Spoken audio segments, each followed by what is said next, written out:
ఎందుకు ఇంతసేటు విశ్వాస విషయంలో దేవుడు నొక్కుతాడు మనల్ని? ఆ విషయంలో ఎందుకు కోపడతాడు, ఎందుకు గద్దిస్తాడు? అవిశ్వాసం, సందేహం, అనుమానం, అపనమ్మిక అనే మనలో ఉండకుండా ఎందుకు గద్దిస్తాడు అంటే, అవి ఉన్న వాళ్ళ మీద దేవుని శక్తి పని చేయదు, దయ్యపు శక్తి పనిచేసిద్ది. అర్థమైందా? ఏ శక్తి పనిచేసిద్ది? విశ్వాసుల మీదేమో దైవ శక్తి పనిచేస్తే, అవిశ్వాసుల మీదేమో దయ్యపు శక్తి పనిచేసింది. రాసుకో, ఇంట్రెస్ట్ ఉంటే రాసుకో. నువ్వు పెద్ద మేధావి అయితే రాసుకోవద్దులే, కానీ కాస్త నా జ్ఞాపకం తక్కువ అంటే రాసుకో. అది చాలా ప్రాముఖ్యమైన మాట. అవిశ్వాసుల మీద ఏ శక్తి పనిచేసిద్ది? దయ్యపు శక్తి పనిచేసిద్ది. రెండవది, అందుకే ఏం చెప్తాడు? ఆయన శక్తి మన మీద నిలిచి ఉండినట్లు విశ్వాసము గలవారై ఉండండి. విశ్వాసాన్ని గురించి దేవుడు హెచ్చరించినంతగా మరి దేన్ని గురించి హెచ్చరించలేదు బైబిల్లో. కావాలంటే చదువుకోండి. ఆయన యందు మనం కలిగి ఉండాల్సిన విశ్వాస విషయంలో మనల్ని హెచ్చరించినంతగా మరి దేని విషయంలో హెచ్చరించాల? విశ్వాసం, విశ్వాసం, విశ్వాసం, విశ్వాసం. ఎందుకు దాని గురించి అంత పదే పదే పదే పదే మాట్లాడాడు అంటే, అది ఉంటేనే ఆయన చేయాలనుకున్నవన్నీ మనలో జరుగుతాయి. అది మనలో కోల్పోయామంటే, అప్పటిదాకా అది ఉన్నంతసేపు నీళ్ళ మీద నడిచిన పేతురు అది ఎప్పుడైతే కోల్పోయాడో నీట మునగటం అనేది జరిగింది. అంటే అప్పటిదాకా పేతురు మీద పనిచేసిన దైవశక్తి అతనిలో అవిశ్వాసం ఎప్పుడైతే వచ్చిందో ఆ శక్తి అడ్డగించబడింది. దేవుని శక్తిని అడ్డగించింది ఏంది పేతురులో? అవిశ్వాసం, లేకపోతే సందేహం, అనుమానం. అందుకే ప్రభు అన్నాడు, అల్ప విశ్వాసి ఎందుకు సందేహపడితివి అంటాడు. మనం ఎప్పుడు సందేహపడేటట్టు, అనుమానపడేటట్టు, దురాలోచనలు చేసేటట్టు మనం రోజు శోధించబడుతుంటాం. అవిశ్వాసము చూపుట ద్వారా దేవుని బాధ పెట్టిన వాళ్ళం అవుతాం. దేవుని శక్తిని మనమే అడ్డగించిన వాళ్ళం అవుతాం. ఈ మాట బైబిల్లో స్పష్టంగా రాసుంది. మీకు ఒకసారి చూపిస్తాను, చూడండి. మార్కు సువార్త. దేవుడే అద్భుతాలు చెయ్యజాలకపోయెను అని రాసుంది. చూడండి, మార్కు సువార్త 6వ అధ్యాయము 5వ వచనం నుంచి చూడండి. అందువలన కొద్దిమంది రోగుల మీద చేతులుంచి వారిని స్వస్థపరచుట తప్ప మరి ఏ అద్భుతమును ఆయన అక్కడ చేయజాలకపోయెను. ఇప్పుడు చెయ్యలేదు అనేది వేరు, చెయ్యలేకపోయాను అనేది వేరు. కానీ అక్కడ పచ్చిగా రాయించాడు చెయ్యలేకపోయాడు అని. ఎందుకు చేయలేకపోయాడు? కింద చదువు. ఆయన వారి అవిశ్వాసమునకు ఆశ్చర్యపడెను. అది. ఇప్పుడు పేతురుని అంతసేపు నీళ్ళ మీద నిలబెట్టింది ఏ శక్తి? దైవశక్తే. మరి ఆ శక్తి కరెక్ట్గా పనిచేస్తే నీళ్ళలో ఎందుకు మునిగాడు? అంటే ఇటు పక్క దేవుని శక్తి సరఫరా అవుతుంటే ఆ సరఫరాన్ని పట్టి ఉంచే శక్తే విశ్వాసపు శక్తి. దేవునికి స్తోత్రం. ఆ విశ్వాసం ఎప్పుడైతే అవిశ్వాసంగా మారిద్దో ఆ శక్తి నిర్వీర్యమైంది. ఇక్కడ కూడా ఎంతో మందికి ఎన్నో విధాల అద్భుతాలు చేసిన యేసయ్య కొద్దిమంది రోగుల మీద చేతులుంచడం తప్ప మరి ఏ అద్భుతమును అక్కడ చెయ్యజాలకపోయాను అని ఉంది. ఎందుకు చేయజాలకపోయాడు అంటే వారి అవిశ్వాసాన్ని బట్టి. అంటే అవిశ్వాసుల జీవితాల్లో అద్భుతాలు జరగవు. అందుకే మొత్తుకొని చెబుతాడు, డౌట్ పెట్టుకోవద్దు, సందేహం పెట్టుకోవద్దు, అనుమానం పెట్టుకోవద్దు. నా యందు విశ్వాసాన్ని బట్టి నువ్వు అన్నీ కూడా నీకు అనుకూలమైనటువంటి రీతిలో విశ్వాసాన్ని అమర్చుకోవాలి తప్ప నువ్వు అవిశ్వాసం పెట్టుకోవద్దు. సాతాను అగ్ని బాణాలను తగలనీయొద్దు, విశ్వాసమును డాలు అడ్డం పెట్టు అని దేవుడు మనతో మాట్లాడుతున్నాడు.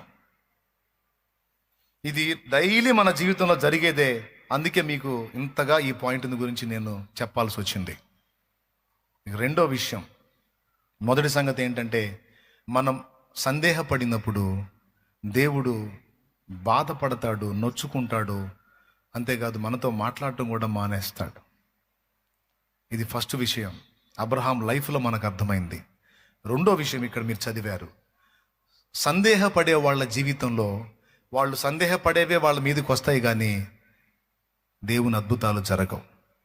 సో సందేహము, అవిశ్వాసము, అపనమ్మిక, అనుమానం అనేది దేవుని అద్భుతాలు చేసే శక్తిని ఆపేస్తుంది. అలాంటి వాళ్ళ జీవితాల్లో గొప్ప అద్భుతాలు చూడలేము, వాళ్ళు చూడలేరు. గొప్ప అద్భుతం కావాలి, గొప్ప అద్భుతం చూడాలంటే గొప్ప విశ్వాసం కావాలి. ఇప్పుడు నువ్వు దేవుణ్ణి అడుగుతావు, దేవా నేను గొప్ప అద్భుతం చూడాలనుకుంటున్నాను అని నువ్వు దేవుణ్ణి అడిగితే దేవుడు నిన్న ఒక మాట అంటాడు, గొప్ప అద్భుతం నువ్వు చూడాలంటే గొప్ప విశ్వాసాన్ని నువ్వు కలిగి ఉండగలవా అంటాడు. ఈ మాట మార్కు సువార్త 9వ అధ్యాయంలో ఉంది. దయ్యం పట్టినటువంటి పిల్లవాడిని తండ్రి తీసుకొని వస్తాడు దేవుని దగ్గరికి, ప్రభు దగ్గరికి తీసుకొచ్చి, చూడండి నీ శిష్యుల దగ్గరికి తీసుకొచ్చాను ప్రభువా, వాళ్ళు ఆ దయ్యాన్ని వెళ్ళగొట్టలేకపోయారు, నీ వలనన్నా అయితే ఆ దయ్యాన్ని వెళ్ళగొట్టనే మాట మాట్లాడతాడు. చూడు 9వ అధ్యాయము 22వ వచనం. చదువు. అది వాని నాశనము చేయవలన తరచుగా అగ్నిలోను నేలలోను పడద్రోయును, ఏమైనను నీ వలనైతే మా మీద కనికరపడి మాకు సహాయము చేయమనెను. దేవునికి స్తోత్రం కలుగును గాక. నీ వలన ఏమైనను నీ వలన ఆయన అయితే మా మీద కనికరపడి మాకు ఎంత మాట అన్నాడండి. ఏమైనా నీ వలనన్నా అయితే అంటే మీ వాళ్ళల్లో కాలేదు, నీ వలనన్నా అయితే మాకు కనికరించి సహాయం చేయగలవు అన్నాడు. అప్పుడు వెంటనే యేసు ప్రభు ఏమన్నాడో చూడు. అడిగితే దేవుడు అంటాడు, గొప్ప విశ్వాసాన్ని నువ్వు ఉంచగలవా? ఈరోజు ఇక్కడ జరుగుతుంది ఒక గొప్ప అద్భుతమే. నేను ఒక సేవకుడిగా సేవ చేయటం ఒక గొప్ప అద్భుతం. ఈ సేవలోకి మీరు ఎక్కడెక్కడెక్కడెక్కడెక్కడెక్కడెక్కడో వచ్చి వందల కిలోమీటర్ల దూరం నుంచి వచ్చి ఈ రాత్రి ఇక్కడ కూర్చోవటం ఇంకొక అద్భుతం. ఎట్లా సాధ్యం అండి? ఎట్లా సాధ్యం? నేనేమన్నా మీకు ఫోన్ చేశానా? మీ ఇంటికి ఏమైనా వచ్చానా? మీకేమన్నా బెదిరించానా? లేకపోతే ఏమన్నా డబ్బులు ఇచ్చానా? ఎప్పుడనగా బయలుదేరి ఇక్కడికి చేరారు. కొంతమంది అయితే ఈ ఆల్ నైట్ కోసం, రేపు ఆదివారం ఆరాధన కోసం పొద్దున అనగా బయలుదేరి వచ్చిన వాళ్ళు ఉన్నారు.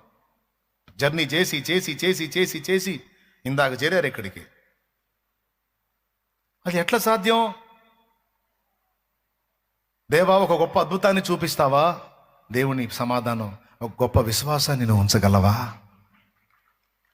నాకుంది ప్రభు, అట్లయితే నేను చూపిస్తా. నా విశ్వాసంతో నిమిత్తం లేకుండా నువ్వు చూపలేవా? కుదరదురా బాబు. విశ్వాసము అద్భుతాన్ని స్వీకరించగలుగుతుంది, అద్భుతాన్ని పొందగలుగుతుంది. అవిశ్వాసం, అనుమానం అద్భుతాలని సొంతం చేసుకోలేదు. కాబట్టి చెప్పండి, రెండవ మాట, అవిశ్వాసము, అనుమానము, సందేహము, డౌట్ అనేది దేవుని అద్భుతాలని అడ్డగిస్తుంది. కాబట్టి ఇప్పుడు మనం దేన్ని కలిగి ఉండేటట్లు జాగ్రత్త పడాలి? ఖచ్చితంగా అప్పుడు మాత్రమే మనం స్వతంత్రించుకోగలుగుతాం. అవిశ్వాసపు మాటలు మాట్లాడే వాళ్ళని దరి కూడా చేరనీయొద్దు. వాళ్ళ మాటలు అసలు చెవిలోకి వెళ్ళనీయొద్దు. ఆ మాటలు మాట్లాడుతున్నంతసేపు కూడా సైతాన్ని గద్దించడమే నువ్వు. వాళ్ళ అవిశ్వాసపు మాటలు మాట్లాడే వాళ్ళు నీ పక్కన ఉంటే సైతాన్ అనుకోవటమే. నువ్వు మాత్రం విశ్వాసము గలదానవై, విశ్వాసము గలవాడవై, విశ్వాసంతో నేను ముందుకు ప్రయాణం చేయాలి. అప్పుడు మాత్రమే దేవుని మానవాతీతమైన శక్తి నీలో పనిచేసిద్ది, నీ ద్వారా సమాజంలో కూడా పనిచేసిద్ది. ఆమేన్. మూడవది, అవిశ్వాసము, అనుమానము, సందేహము అనేవి మనం కలిగి ఉండటం వల్ల ఆధ్యాత్మిక గుడ్డోళ్ళం అయిపోతామని బైబిల్లో రాస్తుంది. గుడ్డోళ్ళం అవుతామని బైబిల్లో రాస్తుంది. అంటే ఈ కళ్ళు బాగానే కనపడుతుంటే మనోనేత్రాలు ముయ్యబడతాయి. నేను చెప్పలా, బైబిల్లో ఉంది, కావాలంటే చూడండి.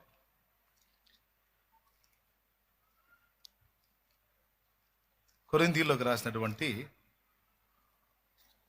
2వ పత్రిక 4వ అధ్యాయము 4వ వచనం చదువు. దేవుని స్వరూపి అయ్యున్న క్రీస్తు మహిమను కనపరచు సువార్త ప్రకాశము వారికి ప్రకాశింపకుండు నిమిత్తము ఈ యుగ సంబంధమైన దేవత అవిశ్వాసులైన వారి మనోనేత్రములకు గుడ్డితనము కలుగజేసెను. అద్దుగో ఎంతమందికి అర్థమైంది ఈ మాట? స్తోత్రం చెప్పండి ఒకసారి, గట్టిగా చెప్పండి. దేవుని మందిరానికి వచ్చేవాళ్ళు 2 రకాలు ఉంటారు. రాత్రి కాలం ప్రార్థనకు పోతే మంచిది అనుకొని వచ్చేవాళ్ళు ఉంటారు. పోతే మంచిది అని అంటే వాళ్ళ మంచి ఎంతవరకు అంటే జస్ట్ వచ్చి కూర్చొని కాసేపు గడిపి తర్వాత ఆ రోడ్ల మీదకి వెళ్ళి తిరుగుతూ ఉంటారు. ఈ మంచిది బాపతో. నేను చెప్పింది అర్థమైందా మీకు? కాసేపు కూర్చుంటారు, కాసేపు కూర్చొని అర్థమైతే 4 మొక్కలు వింటారు, అర్థం కాకపోతే లేచిపోతారు. కూర్చొని కాస్త ఆడి షాప్ ఏందో విందాం, కొంచెం మనసు పెడదాం అనుకోరు. ఎందుకు అంటే వస్తే మంచిది బాపతది, ఈ సరుకు అంతా వస్తే మంచిది సరుకు. ఈ సరుకు ఏం చేసి కాసేపు కూర్చుంటుంది ఇక్కడ, తర్వాత పోయి ఆ రోడ్ల మీద తిరుగుతూ ఆ కొట్ల మిట్టి ఆ బఠాన్ నీళ్ళు ఆ శనక్కాయ పప్పులు పొట్లను తీసుకొని అనుకుంటూ తిరుగుతూ ఉంటారు అన్నమాట ఆ రోడ్ల మీద. అట్లాంటి సరుకు కోసం నేను చెప్పట్లా, మీకు దండం పెడతా. దేవుని మాటలు విని ఆ మాటల్ని హృదయంలో తీసుకొని కాస్త జీవితాన్ని మార్చుకొని బాగుపడదాం అనుకునే వాళ్ళ కోసం ఇంత కష్టపడి చెబుతున్నా. దేవునికి స్తోత్రం. కాబట్టి దయచేసి నైట్ చెప్తున్నాను కదా అని తేలిగ్గా తీసుకోవద్దు, మ్యాటర్ సీరియస్. మీరు ప్రార్థన చేశారు నాతో మాట్లాడని, దేవుడు మాట్లాడుతున్నాడు, జాగ్రత్తగా గైకొను. మూడోది ఏం చెప్తున్నాను, అవిశ్వాసం కానీ అనుమానం కానీ సందేహం కానీ మనం కలిగి ఉన్నట్టయితే ఆధ్యాత్మిక గుడ్డోళ్ళం అయిపోతాం, మనోనేత్రాలు ముయ్యబడతాయి. దానివల్ల ఏం జరుగుద్దో చెప్పనా? ఇదేంది బంగారు వర్ణంలో ఉంది, ఏంటిది ఇది? దీపవృక్షం. ఇది ఎంతమందికి కనపడుతుంది? కనపడ్డ వాళ్ళందరూ చేతులు ఎత్తండి. ఇది కనపడ్డ వాళ్ళందరూ చేతులు ఎత్తండి. కనపడుతుందా? చాలా అందంగా ఉంది కదా, దించండి. చాలా అందంగా ఉంది కదా, ఉందా లేదా? రైట్. కళ్ళు లేనోడికి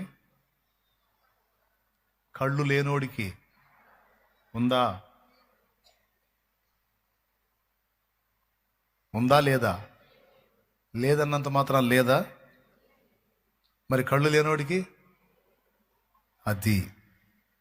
ఎవరైతే ఈ అనుమానం, అవిశ్వాసం, సందేహం, డౌటు అనేవి కలిగి ఉంటారో వాళ్ళకి ఇలాగ దేవుని కార్యాలు ఎన్నున్నా అవి వాళ్ళకి అందవు. ఎందుకంటే వాటిని చూసి విశ్వసించి పొందుకునేటువంటి విశ్వాసం వాళ్ళకి లేదు గనక, వాళ్ళ మనోనేత్రాలు గుడ్డితనం అయిపోయింది కనుక దేవుడి చాలా సంగతులు వాళ్ళు చూడలేరు, సొంతం చేసుకోలేరు.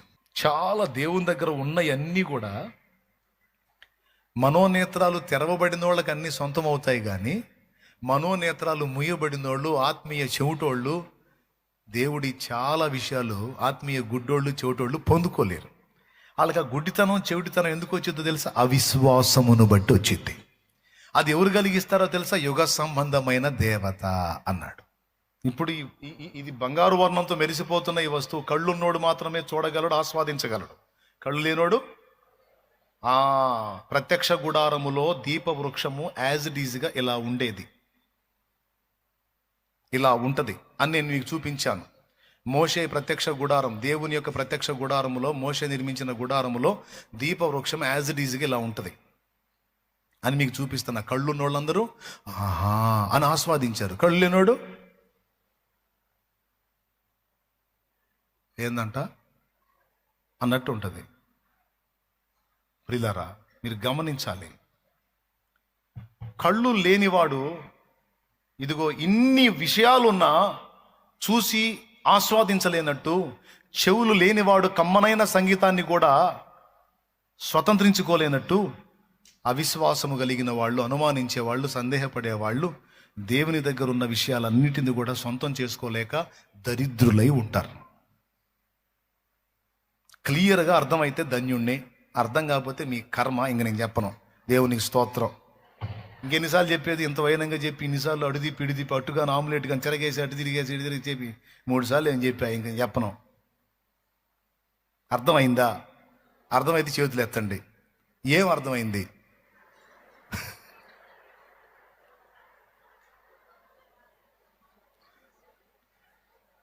అంటే విశ్వాసం యొక్క గొప్పతనం ఏందో అర్థమైందిగా, దాని అవసరత ఎంతో అర్థమైందిగా.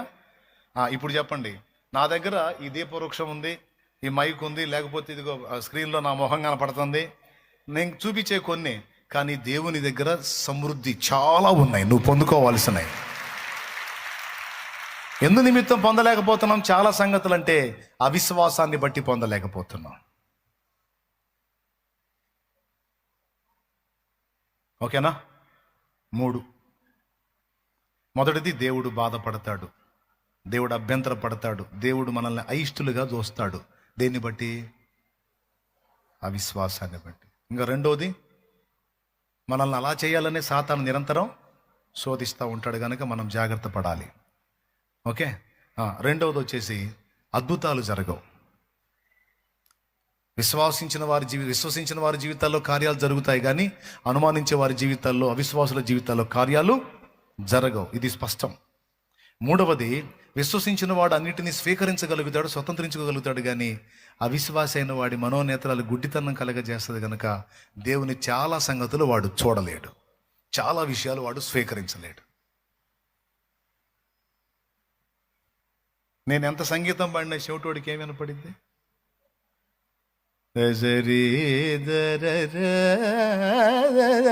అని అనుకో, ఏంది ఆయన ఎట్ట అంటున్నాడు, ఏంది అని అంటాడు. వినపడినోడికి ఏముంది మరి? ఏ సంగీతం పాడినా ఇక నేను చేతులు ఊపే కొద్ది వాడికి గందరగోళం అయిపోతున్నాడు, చేతులు అట్టు ఊపుతున్నాడు అని. 3, 4 విషయం చెప్తా, సింపుల్గా ముగిస్తా, ఏం భయపడవాకండి. 4 విషయం చెప్తా.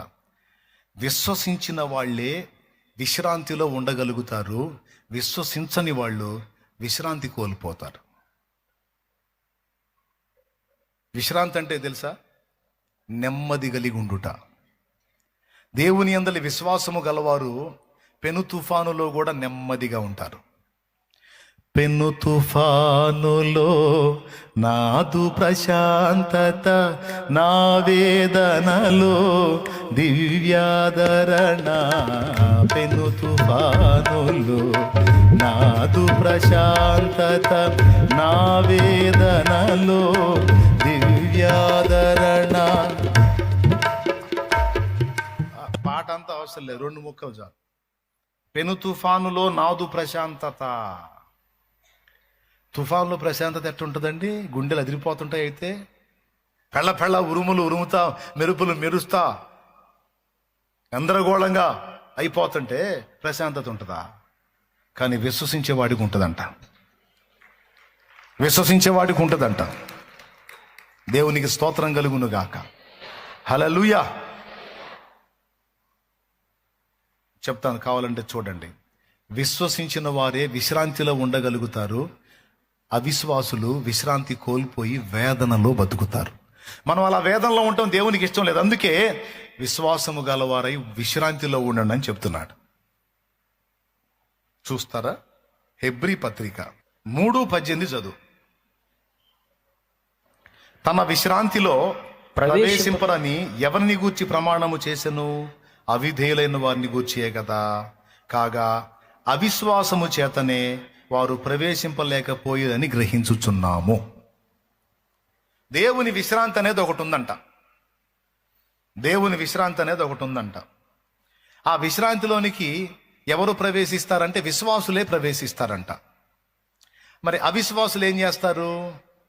ఆ విశ్రాంతిలో ప్రవేశించరు, వాళ్ళు ఆవేదనలో బతుకుతారు. దేవునికి స్తోత్రం కలుగును గాక. హల్లెలూయా. విశ్రాంతిలో ప్రవేశించేది ఎవరు? అసలు విశ్రాంతి అంటే ఏంటి? నెమ్మది కలిగి జీవితాన్ని కొనసాగించటం. ఇప్పుడు ఒక మాట చెప్తాను. రేపొద్దున పెద్ద మొత్తంలో డబ్బు అప్పు కట్టాలి. నువ్వు రేపు అప్పు కట్టాలి, లేకపోతే సామాన్లు బయటేస్తానని వాడు వార్నింగ్ ఇచ్చాడు. నీకు అప్పిచ్చినోడు నిన్ను రోడ్డుకు లాగుతాను, బండబూతులు తిడతాను, చొక్కా పట్టుకొని లాక్కొస్తాను అన్నాడు తమ్ముడు. నీకు అప్పిచ్చినోడు. నిద్రపోతావా? ఈరోజు నిద్ర పట్టిద్దా? ఇక నీకేం కనపడుతుంటది? సినిమా ఏం కనపడింది చెప్పు? వాడు వచ్చినట్టు, సామాన్లన్నీ రోడ్డు మీదకి లాగినట్టు, నిన్ను చొక్కా పట్టుకొని బయటికి తీసుకెళ్తున్నట్టు, జనం అంతా గుంపు కూడినట్టు, వాడు నిన్ను చెడామడా తిడుతున్నట్టు. అదేగా కనపడే పిక్చర్. అదేగా అదే ఒక విశ్వాసికైతే అయ్యేం కనపడవు. వాడు వార్నింగ్ ఇచ్చినా సరే, ఇతడు దేవుని యందు విశ్వాసం ఉంచాడు గనుక రేపు నేను నిన్ను రోడ్డుకు లాగుతాను అన్నది వాడు రేపు. యేసు ప్రభు తన గ్రంథంలో ఏం రాయించాడు? రేపు దాని సంగతులను గురించి విచారించిద్ది, ఏనాటికి ఆనాటికి చాలను, ఈనాటికి ఉన్న దాంతో నువ్వు నెమ్మది కలిగి ఉండు అన్నాడు. కాబట్టి నేను యేసయ్య మాట నమ్ముతా. ఈ రోజుకు నన్ను కాచుకున్న నా దేవుడు రేపు కూడా నన్ను కాయగల సమర్థుడు.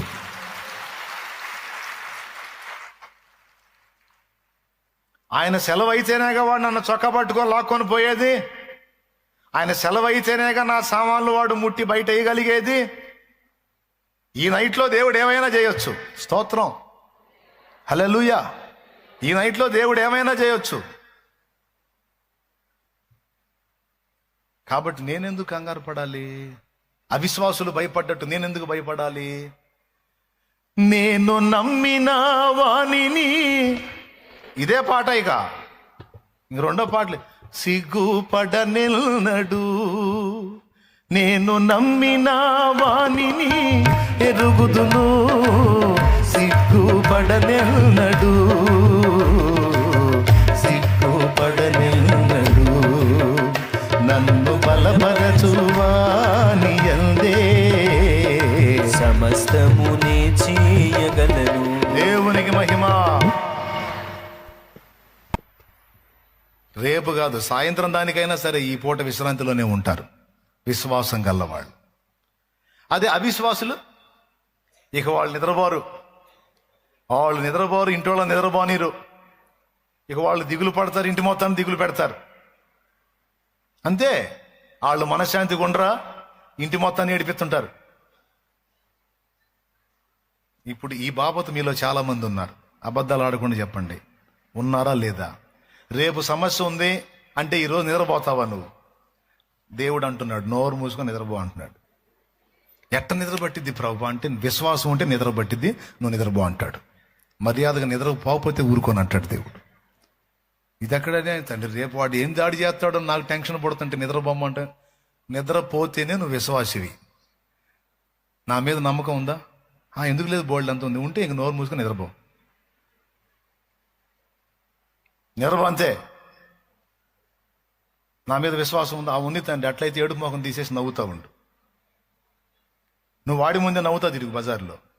నేను అంతలో వార్నింగ్ ఇస్తే నవ్వుతా ఇగిలించుకుంటా తిరుగుతున్నాడు ఏందని వాడికి మైండ్ పోవాలి. నువ్వు ఎందుకు నవ్వుతున్నావు? ఎందుకు ఇగిలిస్తున్నావు? నీకు తోడై ఉన్నవాడిని నువ్వు నమ్ము. ప్రార్థన చేయమంటారా? చెప్పమంటారా? నిజం చెప్పండి, ఎంతమందికి అర్థమవుతుంది? డౌట్ లేదుగా? వందనాలమ్మా. ఏం లేదు, నా ప్రయాసం వృధా అయిద్దేమో, రేపు పగలన్న చూద్దామని.